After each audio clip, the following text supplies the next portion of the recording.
Hello again. All right, we're back at it. So let's see. Now we are on seven. I've lost track. We're in 17.1-2, and we're going to be adding up the costs of our cost sheet and doing a little more journalizing, and then finally closing out some expenses. So it's kind of a summary of what we're going to be doing in 17-2 application problem. So if you want to turn to your book, turn to the next page, 527. This will be the end of our learning today. And then on Wednesday and Thursday, we'll take a look at 17-32 and then start the mastery before spring break. All right, so that's kind of a summary of what we're going to be doing this week. Okay, so the book says the instructions are to use the cost sheet and journals used in the problems 17.1-2. So we're going to be we're going to be here, but we're going to be referring back to here as well. So we're going to be in between these two tabs. We're going to start at the first one, and let me scroll over. This is where we did our work, but we didn't total anything up. So it looks like the job 335 was completed on June 30th. So we're going to type in June 30th and hit enter. And now we're going to total up our direct materials. Equals sum. That's the easy part, right? It's fun to total things. Enter. $6,500. Perfect. Okay. Let's do a total of direct labor. Equals sum. I like it when I do things I know how to do. It's very fun. $9,350. Okay, now we're going to cell reference, and I know how to do that too, so I get excited about that. So direct materials is going to be equals the 6,500. Yep, and we're going to hit enter. The direct labor summary is going to be $9,350. Hit enter. All right, now this is where it gets tricky. Okay, so now we're going to look in the book, and I actually have the key up here, so I'm going to go through this with you. All right, so we're going to create an equals here, and this is where we're going to figure out how much direct labor actually is. Like how much, actually, let me step back. How much is the overhead application rate for labor? Because it's kind of hard to justify, like what does, if you've got a person doing clerical work, what per hour is actually related to this particular item. Okay, so that's very arbitrary. It's kind of vague. You don't really know what a clerical staff's work is in relation to the gears that are being created, because it's so indirect that it's hard to measure that. So, but we're going to have to try to do that because we have to journalize and justify the cost to make these gears. All right, so it says that the factory overhead for the year was $600,000. So we're going to type that in, 600,000. Do I have enough zeros? Yes. And then we're going to divide that by the number of estimated direct labor hours for the year, which was 60. And then we're going to get the per direct hour labor. All right, so about $10 per hour. And the book says a total of 15 direct labor hours were used on this job. So let me see if I can get this right. So the factory overhead, this is actually factory overhead. I'm going to type that in. Factory overhead. Okay. So the factory overhead direct labor hours as a percent of factory overhead as a percent of direct labor costs, we're going to figure that out to be, it was 415 direct labor hours. So we're going to figure it's about $10 per hour that is relatable to overhead labor. Okay, so let me say that again. There are 415 direct labor hours to create these gears. Okay, so we're going to apply $10 for every hour that someone worked that is overhead hours. So clerical staff, that kind of thing. We're going to $10, we're going to apply $10 to each one of those hours for clerical and whatever other staffing there is in the building that's not related to the gears. All right, so equals 415 times $10 per hour.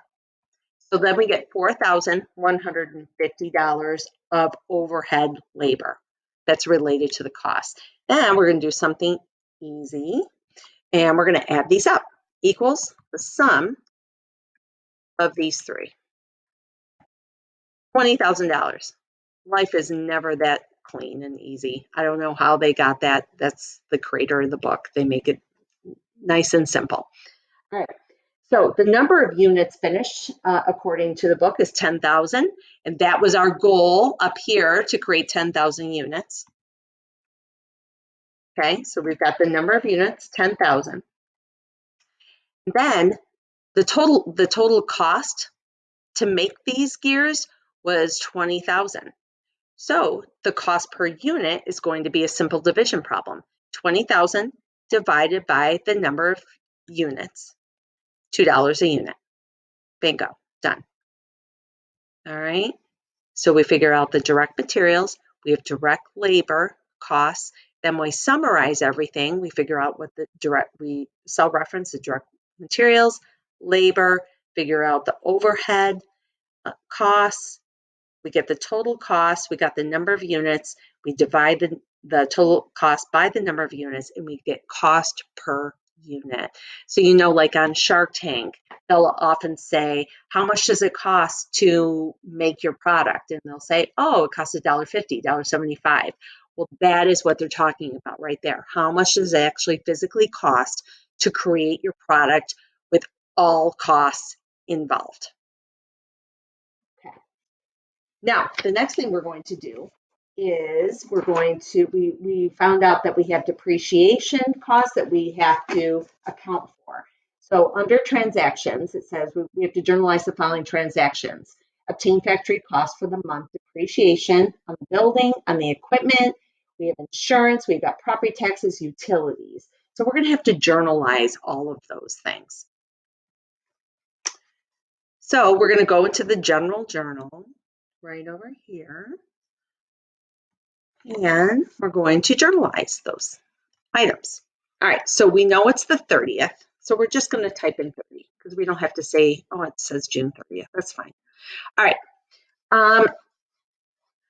So we're going to journalize. We're going to actually close out the depreciation expenses, the insurance expense, property tax, and utilities expense, and close them out to factory overhead, because factory overhead is the actual expense that's related to creating these gears.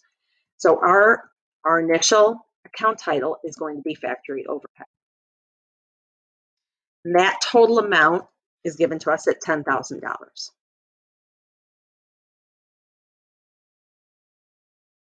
Okay. Now we're going to close out the depreciation expenses that they give us in the book.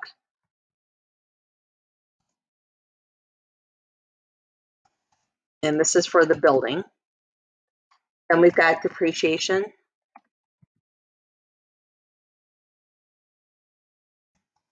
expense for factory equipment. Whoops. Factory, I'll abbreviate here, equipment. Then we've got insurance expense, factory.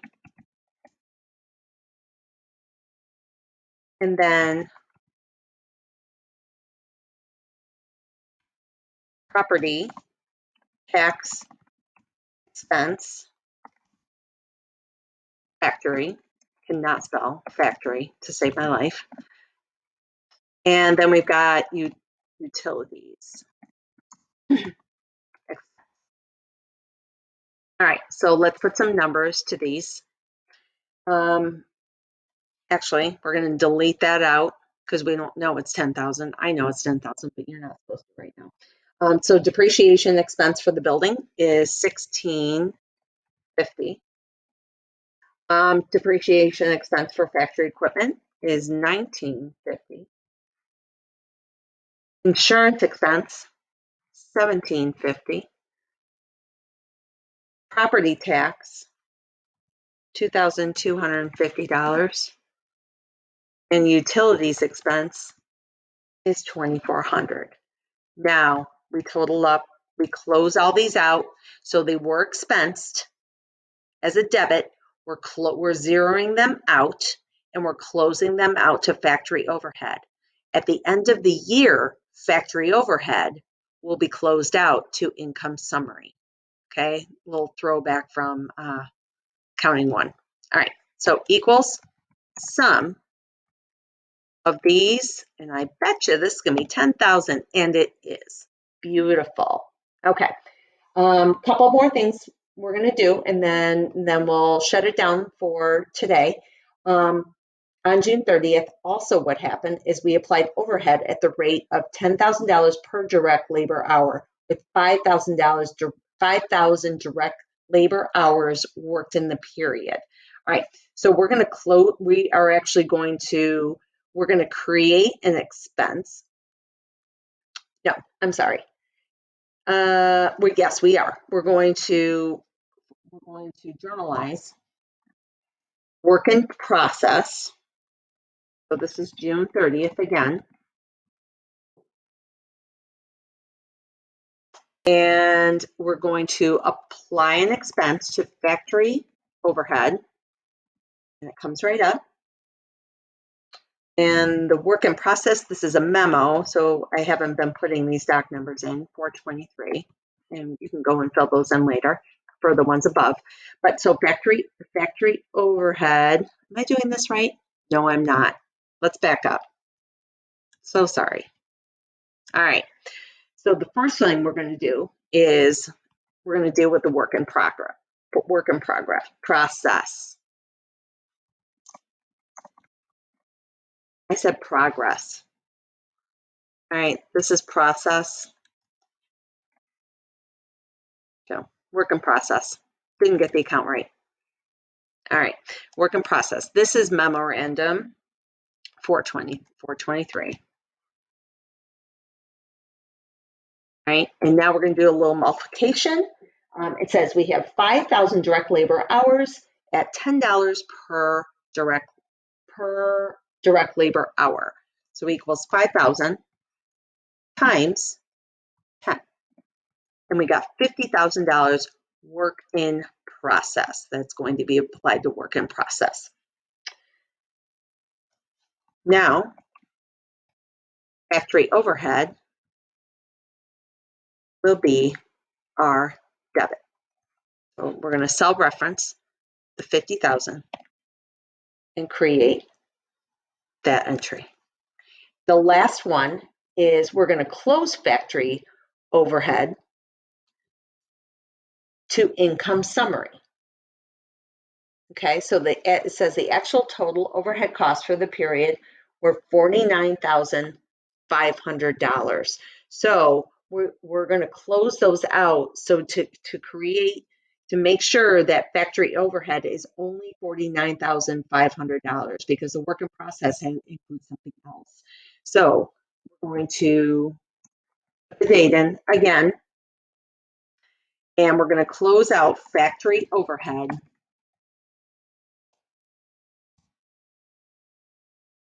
to the tune of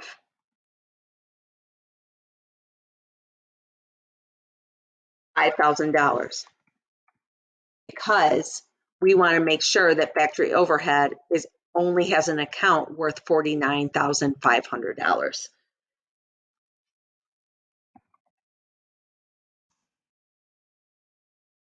And this is going to be the same. We're going to cell reference the 5,000. Okay. I think we're done with 17.2. So what I'd like you to do is definitely read that section well, and then go over your work here, listen to the video again, and just look at your work again and make sure that you understand what's going on. When you get to the mastery, it's nice to have these videos that you can refer to as well. And I think Mrs. Hicks is probably going to be sending me some too, so I'll probably upload or post hers as well. All right. All right. Have a good day, everybody. Thank you.